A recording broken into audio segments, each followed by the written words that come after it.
Hello guys! Hello Virgo! Welcome dito sa aking channel Virgo.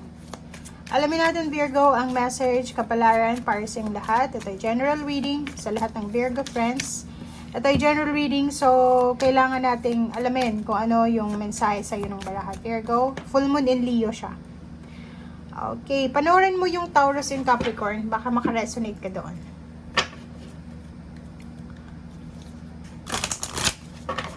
Okay, Virgo.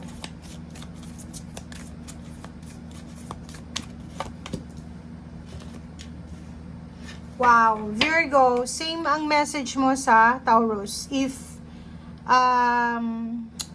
kung ano man itong marinig mo sa baraha mo dito, panoorin mo yung Taurus kasi parang similar lang kayo. Okay, may kailangan kang pag-isipan. Kailangan mong mahalin ang sarili mo. It's either lalaki, babae, relationship. So, pwedeng relationship to intimate relationship, mag-asawa, boyfriend, mag-girlfriend, mag-pamilya, relatives, friends. Kung ano man tong relationship na mayroon ka, siguro nangangailangan ng forgiveness. So, if ever man na kailangan mo ng forgiveness, apology, gawin mo na daw yan ngayon na full moon in Leo. So, parang binibigyan ka ng courage, ng strength, ng bravery, ng lakas loob, ng full moon in Leo na humingi ka ng tawad or tanggapin yung apology na binibigay sa'yo.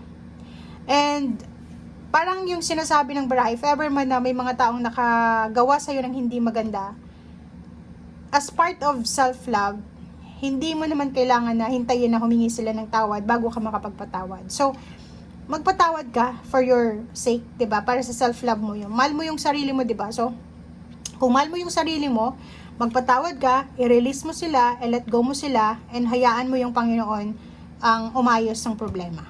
Okay?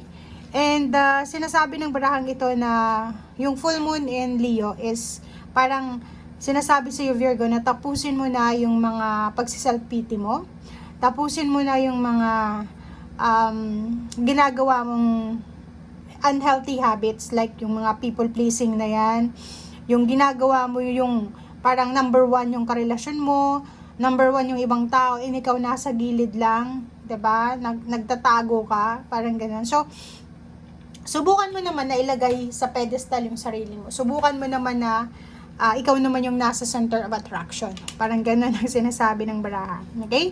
Napaka-importante dito yung self-love, Virgo. Take care of your body, take care of yourself. Especially yung mental and emotional. Kasi nakikita natin dito may mga Virgo na sobra-sobra kang mag-analyze ng situation. May iba na hindi natutulog sa gabi. Pwedeng yung ibang Virgo natutulog ng maaga, 7 p.m. or 8 p.m. Tapos nagigising sila ng madaling araw. Hanggang umaga hindi na sila nakakatulog dahil sa sobrang pag-analyze ng sitwasyon. So, palayain mo ang sarili mo. Kasi parang ang dami-daming mga gumugulo sa iyong puso at isip. Kaya hindi ka makatulog, na-stress ka, or ang dami-dami mong plano pero hindi mo alam kung paano i-execute yung plans.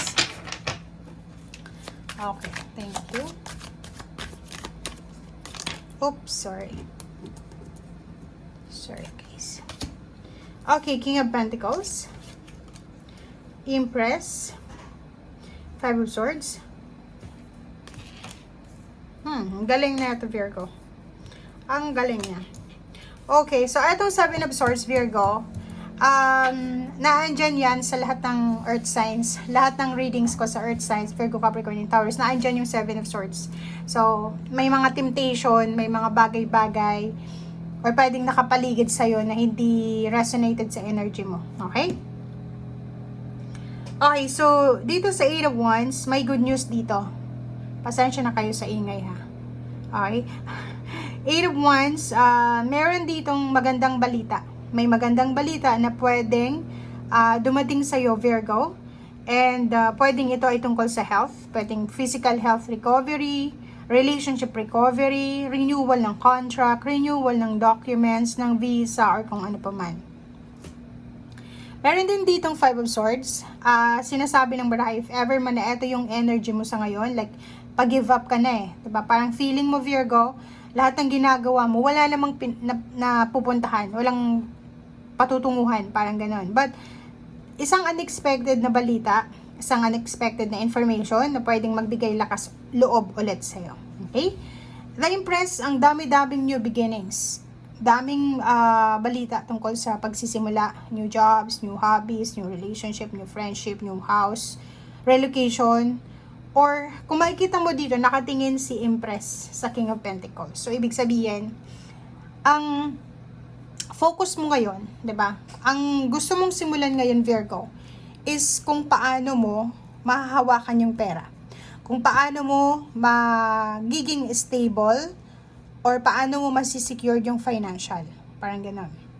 Meron ditong Empress na sinasabi na make sure na alagaan natin ang ating sarili. Physical health. Kasi meron ditong mga Virgo, sabi ko nga sa kanina, na may mga Virgo hindi nakakatulog. Sobrang mag-isip, sobrang overanalyzing. May iba din ditong Virgo na may mga nararamdaman sila sa kanilang katawan pero hindi nila sinasabi parang hindi nila masyadong binibigyan ng pansin. So, take care of your body, take care of your health, take care of your whole self, diba? Mahalin mo yung sarili mo.